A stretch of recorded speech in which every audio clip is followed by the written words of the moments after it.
Bom, nós vamos agora trabalhar com o nosso modelo de negócio, orientado a objetos. Então, nós precisamos criar uma classe que corresponda à nossa tabela de produtos. Vamos usar um pouco do Clean Architecture, criando uma entidade no nosso domínio de negócio. Então, aqui em Features Produtos, nós vamos criar uma pasta e eu vou chamá-la de Domain. Dentro dessa pasta, eu vou ter uma outra pasta chamada Entities. E dentro dela eu vou criar um arquivo, produto_entity.dart. E nesse arquivo eu vou criar uma classe espelhando a nossa tabela no modelo relacional. Então eu vou ter aqui uma class produto_entity. Eu gosto de utilizar sufixo no nome das classes, porque nós temos, às vezes, classes com o mesmo nome, com responsabilidades diferentes. Então aqui nós vamos ter, fazendo uso do no safety, uma propriedade int, que é nulável, e vou chamá-la de produto ID. Vou ter aqui outra propriedade, string, nome, descrição e o valor. Aqui existe uma discussão muito grande sobre o tipo de dado de um ID. Nós estamos usando aqui um valor inteiro, que vai ser criado pela nossa base de dados.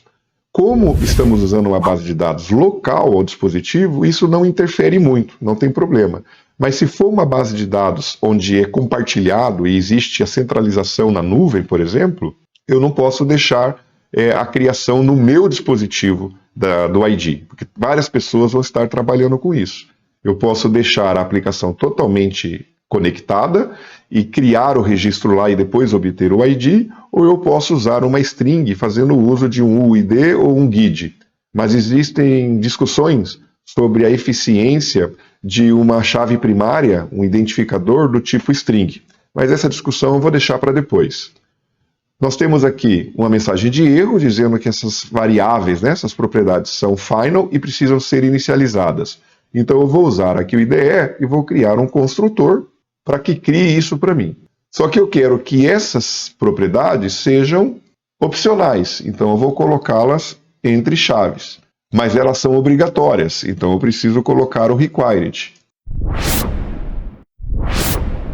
E eu preciso ainda pensar no ID. O ID ele está como late, nulável, pode ser entregue ou não, mas eu posso recebê-lo, então eu coloco ele aqui também, mas eu não coloco ele como obrigatório. Sempre que trabalhamos com dados, sejam objetos ou relacionais, nós temos uma situação em relação à identidade desses objetos. Quando nós criamos a nossa tabela, nós definimos a coluna de ID como primary key.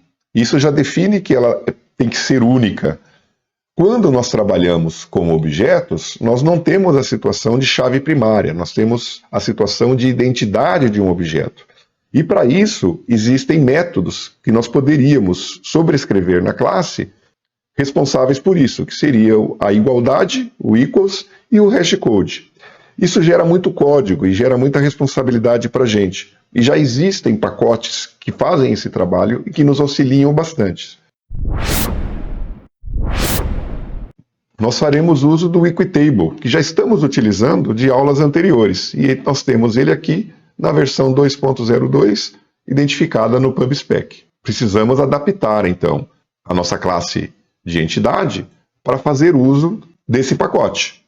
O primeiro passo é estendermos nossa classe do Equitable. O IDE já nos auxilia nisso, e faz a importação e diz aqui, olha, você precisa sobrescrever um método dessa classe. Clico aqui e ele diz, olha, vou criar uma sobrescrita que não existe por enquanto. Está aqui. Eu tiro esse comentário dela e eu vou dizer aqui qual propriedade vai ser responsável pela identidade do objeto.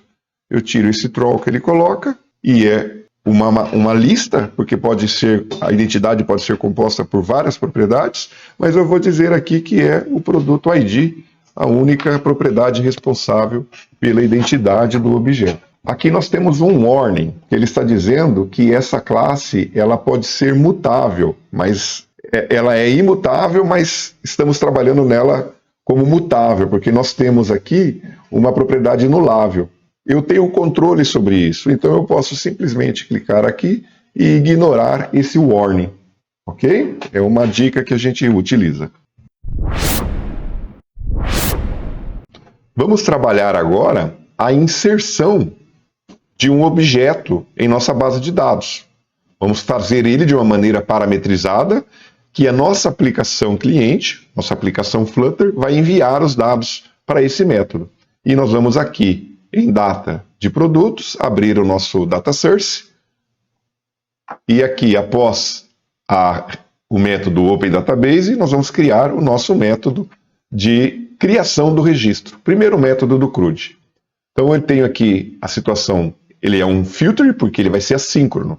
Ele vai precisar de um tempo para executar a persistência. Ele acusa que não conhece o produto entity, nós precisamos importar, que o IDE auxilia isso.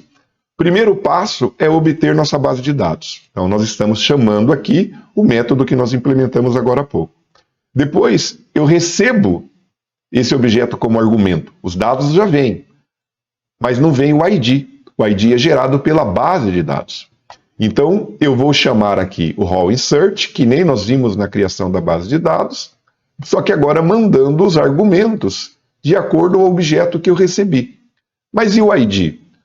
O skFlight, ele devolve para mim o ID utilizado na inserção do objeto. Então, eu trabalho aqui a recepção do valor retornado, atribuindo essa propriedade do objeto produto ID. Eu poderia pensar aqui em retornar o produto já com o ID dele. Aqui o método, por enquanto, não está retornando nada. Mas eu posso vir aqui e dizer, olha, eu vou retornar um produto entity. E eu vou retornar ele com o ID dele. Então aqui eu poderia trabalhar tranquilamente o return de produto, retornando o mesmo objeto que eu recebi. Mas a gente está trabalhando orientado ao objeto. Então você pode imaginar que isso aqui é uma referência. O que eu fizer nesse dado vai refletir no outro que chamou. E eu trabalhando assim com o return, aqui precisaria, por enquanto, disparar uma exceção da falha. Vou deixar isso do jeito que nós colocamos inicialmente. Eu vou tirar o return aqui embaixo e vou mudar o filter para normal. Nós vamos, com o tempo, trabalhar tudo isso. Chegamos ao final desse vídeo. Ele foi curto, mas agora nós já temos a nossa base de dados implementada, nós temos a inserção de um registro na nossa tabela da base de dados implementado e nós temos o nosso modelo de negócio, ainda visto como uma entidade, pois não há nenhum método nele. Ele apenas tem suas propriedades de maneira bem limpa. Nos falta agora dar sequência na implementação da nossa aplicação, e é o que nós vamos fazer. Mas antes disso, vamos tomar uma água e voltar correndo para o próximo vídeo. Lembre-se, curta, se inscreva e compartilhe. Obrigado!